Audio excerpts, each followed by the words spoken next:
पंजाब में अटारी वाघा बॉर्डर पर बुधवार को भी परिवारों के बिखरने से बेहद गमगीन माहौल देखने को मिला। पाकिस्तानी महिला से शादी करने वाला एक शख्स अपनी भावनाओं पर काबू नहीं रख सका, क्योंकि पत्नी को भारत में रहने देने के लिए डाली गई उसकी याचिका खारिज कर दी गई। अंजुम तनवीर का बेटा महज 2 साल का है। उन्होंने बताया कि कुछ पाकिस्तानी नागरिकों को भारत में रहने की मंजूरी दी गई है, लेकिन उसमें उनकी पत्नी का नाम शामिल नहीं है। बहुत गलत हुआ। सभी माँ और बच्चे जो यहाँ से डिपोर्ट हुए थे वो वापस आए। सिर्फ मेरी मिसेज वापस नहीं आई, क्योंकि बच्चा हमारे पास था। यहाँ से हमें बच्चा नहीं अंदर लेके जाने दिया। कितनी उम्र बच्चे की? बच्चे की 2 साल उम्र है। तो इसकी माँ को कहाँ भेजा गया? भेज दिया, पाकिस्तान वापस भेज दिया। जिनके कारण आपको ये दिन देखना पड़ा, बच्चा अपनी माँ से जुदा हो गया, उन लोगों के लिए क्या कहेंगे? उनके लिए यही कहेंगे, वो जिन्होंने ये काम किया उनको पकड़े, उनके साथ पूरी सख्त कार्रवाई की जाए। हमें खुद दुख है, क्योंकि वो भी किसी के बच्चे थे, किसी के बेटे थे। उनकी बीवियां भी अलग आज अकेली रह गई हैं। उनके खिलाफ हमें तो दुख है, बहुत ज़्यादा दुख है। सरकार से क्या अपील करेंगे? सरकार से ये अपील करेंगे, ये जो माहौल ख़राब हुआ है, सबसे पहले तो JNK में जितना ये माहौल ख़राब है, इस पे नज़र रखें। ये ऐसा हुआ क्यों, सबसे पहले क्यों हुआ है? अब वो बेचारे मर गए हैं, उनका दुख कभी नहीं जाएगा। जिन्होंने जाना था चले गए, वो दुख के अलावा उनके पास कुछ नहीं है। अब वो देख के सरकार ने ये फैसला लिया है, और हमें बिना मकसद और कोई हमारी गलती नहीं है, लीगली तौर पर इंडिया में रह रहे हैं। ये देखो ये क्या हो गया। अंजुम के पिता तनवीर भारतीय नागरिक हैं। उन्होंने पहलगाम आतंकवादी हमले की निंदा की, लेकिन इस बात पर दुख जताया कि एक छोटे बच्चे की मां यानी उनकी बहू को भारत में रहने की मंजूरी नहीं दी गई।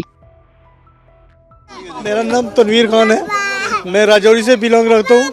मेरे बच्चे ने शादी की वहाँ पाकिस्तान से। अब आज का अगर गवर्नमेंट का कोई प्रबंध बना है, बच्चों वालों को वापस कर दिया, इस बच्चे को वापस कर दिया, तो कुछ लोग घर वापस जा रहे हैं। तो मेरा बच्चा ये किसके हवाला है? ये आपके हवाला है, ये ले लो। मैं ये करता हूँ कि जो वो हुआ है, दुश्मन को पकड़ो। जहाँ आवाम की साथ है, हम भी साथ हैं उनके। तो ये मसला ये है, उसकी सजा उनको मिले, हमें ना मिले। जो पहलगाम में हुआ, ये सरासर गलत हुआ। ऐसे दुश्मनों को पकड़ कर और उसको गोली नहीं, चीरे लगाकर, नमक डालकर आस्ता आस्ता जान निकालो। इस मामले में कुछ लोग भाग्यशाली रहे। एक जोड़े ने भारत सरकार को धन्यवाद दिया, क्योंकि उनकी पाकिस्तानी पत्नी को दया के आधार पर यहाँ रहने की मंजूरी दे दी गई। जो दूध वाला बच्चा है ना, तो गवर्नमेंट ऑफ इंडिया ने रहम की एक ना इनकी सुनी, तो इनको छोड़। क्या नाम है आपकी वाइफ का? सरकार के लिए उनमें भी दया है माँ की जैसी। क्या कहेंगे सरकार के लिए? उनमें दया है माँ जैसी। आप बताएंगे। आपके पास पाकिस्तानी पासपोर्ट है, आपको डिपोर्ट करने के लिए लाए थे, लेकिन आपको वापस भेज दिया है। बच्चे की वजह से। बच्चे की वजह से? जी। क्या बोला था आपने? क्योंकि ये दूध पीता है ना बच्चा, तो इसलिए उन्होंने कहा ठीक है, क्योंकि बच्चा माँ के बिना कैसे रहेगा। कहाँ के रहने वाले हैं आप कश्मीर में? मैं कश्मीर में श्रीनगर। और कब शादी होकर इधर आए थे? मेरी 2017 में हुई थी। पाकिस्तान में कहाँ से? रावलपिंडी से। क्या कहेंगे भारत सरकार के लिए?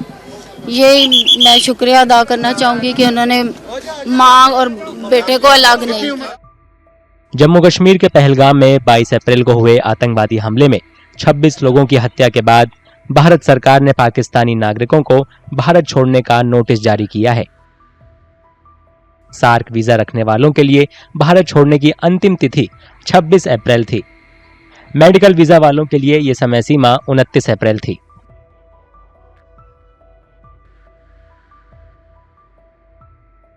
अगर आप ये वीडियो YouTube पर देख रहे हैं तो हमारे चैनल को सब्सक्राइब करें और बेल आइकन को दबाना ना भूलें। अगर आप Facebook पर ये वीडियो देख रहे हैं तो हमारे पेज को लाइक करें।